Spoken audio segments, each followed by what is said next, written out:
there is an increasing amount of concern about Joe Biden's ability to do the job of president, if you think he's done it competently at all to begin with, which millions of Americans don't believe at all. Joe Biden's fall on the bicycle over the weekend, when the bike was stopped, just the latest example of the 79-year-old president not looking like he's fit to lead at all. Of course, that is just the latest chapter in an ongoing series of failures and odd comments and, frankly, strange behavior. Remember him making claims that he drove an 18-wheeler? Or that Israeli Prime Minister Golda Meir asked him as a 20-something college kid to come help mediate the 1973 Yom Kippur War? Yeah. Biden also made claims about being number one in his Syracuse University law class and marching with civil rights activists in Selma, Alabama. None of these things are true. And at one time, he was just a dishonest plagiarist. But now it seems he's not clear about what is real and what isn't. And many believe he is suffering from dementia of some form and appears to be getting worse.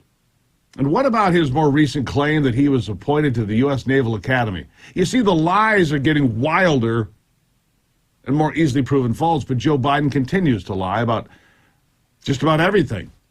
Then he was trying to shake hands with the invisible man, remember that? And waving to a crowd that didn't exist. We have seen First Lady Jill Biden carefully lead him by the arm, and we have seen him tumble on the stairs to Air Force One. It seems it's getting tougher to keep this all hidden, but his team, well, they've tried quite hard. They don't let him do many interviews at all, as you know, and they keep the press at a good distance. And if things start to get off course, he's quickly ushered away. It's gotten so obvious that something is wrong that even Don Lemon on CNN asked Press Secretary Karine Jean-Pierre about his ability, both mentally and physically, to do the job, and she laughed out loud. Clearly not happy that she'd been put on the spot with such a question, such an obvious question. She in fact chided Don Lemon, but he didn't back off because he too can see the failing mental acuity and the faculties that are becoming problematic daily.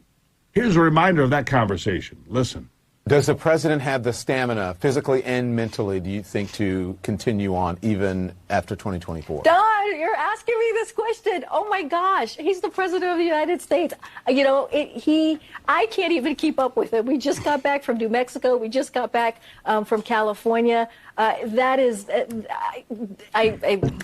not a question that we should be even asking. Just look at the work that he does. Look how he's delivering for the American public. Look, that article that we're talking about is hearsay. It's salacious.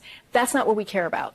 We care about how are we going to deliver for the American people? How are we going to make their lives better? That's what the president talks about. That is his focus, and that's where we're going to continue to focus on.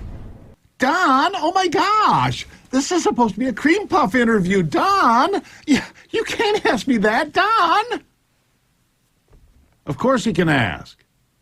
I mean, he's not much of a journalist. More of a political hack, but at least he asked the question because we can't ignore it anymore. Even he can't ignore it anymore. But it gets bigger because now there are rumors circulating that Joe Biden's team has turned on Kamala Harris in recent weeks, not because she's done anything particularly wrong, except for her own incompetence and inability to understand simple concepts, but now they have turned on her because they fear she could declare an emergency, break glass, and invoke the 25th Amendment to have old senile Joe removed as president and herself put in his place. That's how it works, you know. And remember back in October of 2020, when Nancy Pelosi, just kind of out of the blue, started discussing important changes to the 25th Amendment to make it a decision of a panel of people. And she made it clear it didn't really have anything to do with Donald Trump because he would be grandfathered, if you will. Well, I speculated then, and President Trump concurred, that Pelosi wasn't worried about him, but was worried about Joe Biden's ability to do the job if he got elected. Listen to this. You said flat out, this legislation is not about President Trump. So why introduce it now? Well, it isn't about President Trump. It's about the Constitution of the United States, the continuity of government.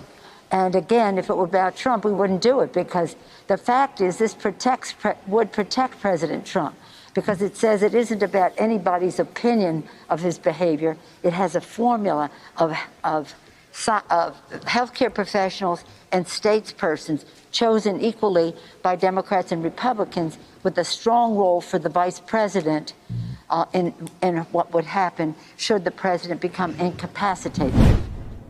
Well, now former Clinton advisor and Washington insider Dick Morris says the ramped-up attacks on the vice president we've seen lately are designed to weaken her so she cannot pursue such a strategy. And he says the leaks about the troubles inside Kamala's team all lead back to stopping her from pulling it off, that being the 25th Amendment. Morris says the persistent rumors from inside the administration is that Biden's mental state is getting significantly worse. Whether that's true is a question of speculation, a lot of it. But as the 79-year-old president seems to teeter from place to place, it's certainly a fair question, one I wanted you to start considering in greater detail today. Here's the big question.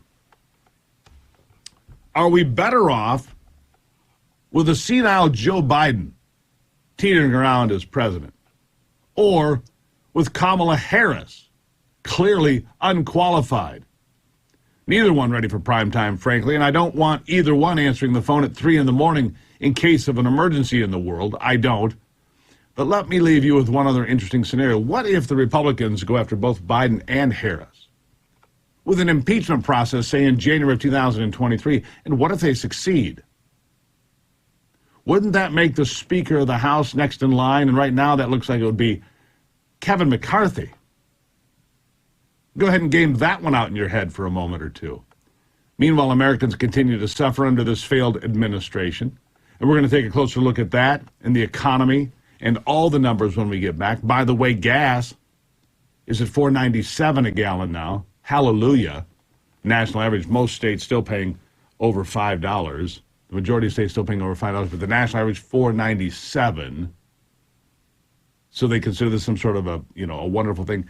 All that does is normalize $5 gas, which is wrong. It's normalizing $5 gas, which we want nothing to do with. We need cheap energy in America to run this country, to get inflation under control, to make sure you can afford to live and not struggle between paycheck and paycheck. We'll have a closer look at the economy and so much more after the break.